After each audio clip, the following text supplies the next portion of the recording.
This next case, I want to show you the power of exercise and fight or flight to disrupt hormones and cause additional issues like severe muscle cramping.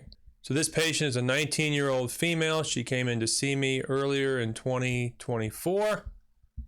Her main complaint was that her period has been irregular due to being too active from the age of 12 to 18.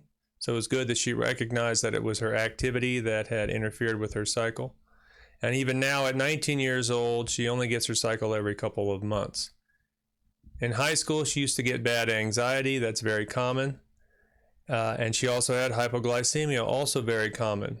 Her immune system, however, she stated that she didn't catch many colds. But the other significant symptom that she had was that she gets severe, sometimes debilitating leg cramps in her hamstrings and her upper back and shoulders. She had been to the MDs to evaluate this, and they said no disease, but they didn't have any answers for her. They just wanted to give her muscle relaxers. This is what her original graph looked like. You can see that this one right here, which is the fight or flight system, is very, very low. When it shows low energetically on a graph like this, what that means is that there's too much wear and tear on the tires, that she's been going too many miles, she's been too dependent upon that system to carry her, and now the energy is getting low. It can't do it on its own. It's stolen as many resources from other systems as it can, and now some wheels are starting to come off.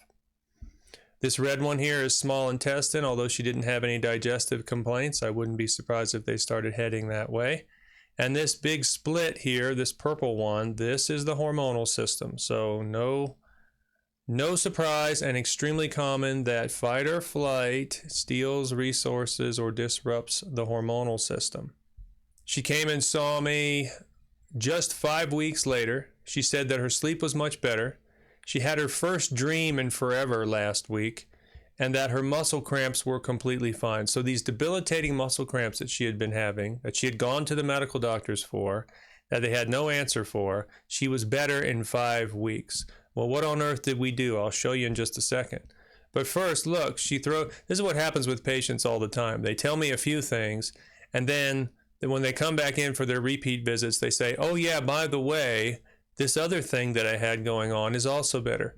So for her, she hadn't had any dreams. She couldn't remember the last time she had had a dream. So now she's having dreams, which is a natural, healthy response for the nervous system. That's what should be happening. So what did we give her? She had about as straightforward of an approach as I recommend in my book. She had my powder, which covers all the bases with fight or flight, especially in a young female like this. I knew she would be nutritionally depleted. She was going to need electrolytes. She was going to need things to balance her blood sugar. They're all in my powder. I gave her a supplement called Estrovite. That's an estrogen regulating supplement. That was important in her case. She needed to follow my gentle GI diet, which is step 3 in my book, the 50 Fix Guidebook.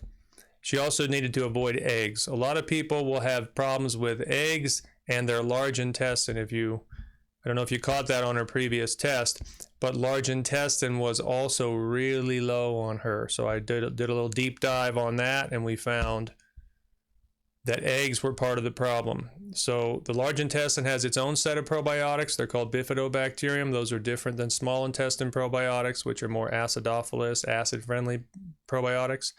And so if the large intestine needs support, you need to focus in on things that protect large intestine. In her case, I didn't need to give her the probiotic because she was young and healthy, and I knew that fixing the fight or flight and the hypoglycemia would probably do it. I just made sure she stayed off of eggs because they will disrupt the Bifidobacterium in the large intestine until the Bifidobacterium is restored, and then you can have eggs again. No chocolate also was a big deal for her. I talk about this in my book. Chocolate is a great disruptor of estrogen metabolism in women. So if you're taking chocolate on a regular basis and you have hormonal problems, you are exacerbating those hormonal problems with chocolate. You can read about it in my book. She was also on Restorcise, which isn't spelled with an extra E, so let's get rid of that. Restorcise is a section in my book. It means slow everything down. Slow down the heart rate, slow down the intensity, make sure there's plenty of rest between sets. Don't do extended, repetitive exercises with high heart rate. That triggers fight or flight. We need to retrain the entire body to come out of fight or flight. That's what we did with her. So what were the results? This was her first test. Then we go to the next test. Looked much, much better. Things started to come down and be more even. Fight or flight popped right back up. Hormones came into balance. Still a little imbalance with heart, small intestine, and spleen. Pancreas on this test. This is where you look to measure hypoglycemia and blood sugar imbalances. And this was her third test. Lots of green. Still had some issues over here. She had stopped taking her supplements. I was asking her if she had been taking her supplements. She said no. However, still felt great, and that happens a lot. People start feeling fantastic and they stop taking their supplements. You can do that, but generally you're not fixed for a few months. You're going to get symptom improvement right away. You're going to feel better right away for a lot of people, but you're not entirely fixed. The buckets haven't been full all the way. You want to keep those supplements going for 3-4 months, something like that, before you start peeling them off and forgetting about them.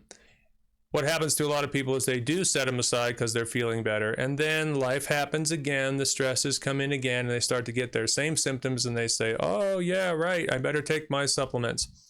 So you end up back on some supplements regardless, but what you've done is you've slowed down the whole healing process by not maintaining a course of therapy for a good amount of time, 3 to 4 months. So back to her notes.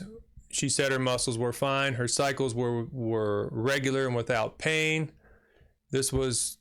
We started off in the end of January. 5 weeks later, we were improving with sleep. A month after that, still muscles were fine and cycles were regular with no pain. And then I just saw her recently, still cycles, much less pain, muscles are normal. See, much less pain. She started to notice a little pain again because she started to come off her supplements. Aha! So she's back on her supplements. So that case is a really quick, good example of what happens when fight or flight takes over, starts to interfere with hormones, blood sugar, anxiety. It didn't take much, and I didn't expect it to take much in a 19-year-old female to bring her back into balance. She followed a few steps in my book, took my powder, and lo and behold, she was fixed in very short order. Oh yes, and also her debilitating muscle pain improved, which was the motivation for her to come and see me in the first place. Most people just go on with some sort of problem like a hypoglycemia or anxiety or not sleeping well, no dreams, never think to seek out any help. But when things get severe enough, they finally do. And thankfully, even though she had gone and got it checked out medically, she was fine. That was motivation for her to keep looking, to know there was an answer. There indeed was, and it turned out to be a straightforward, simple answer in her case, as it is for so many others, which is why you need to make sure you get my book, because it can help you too.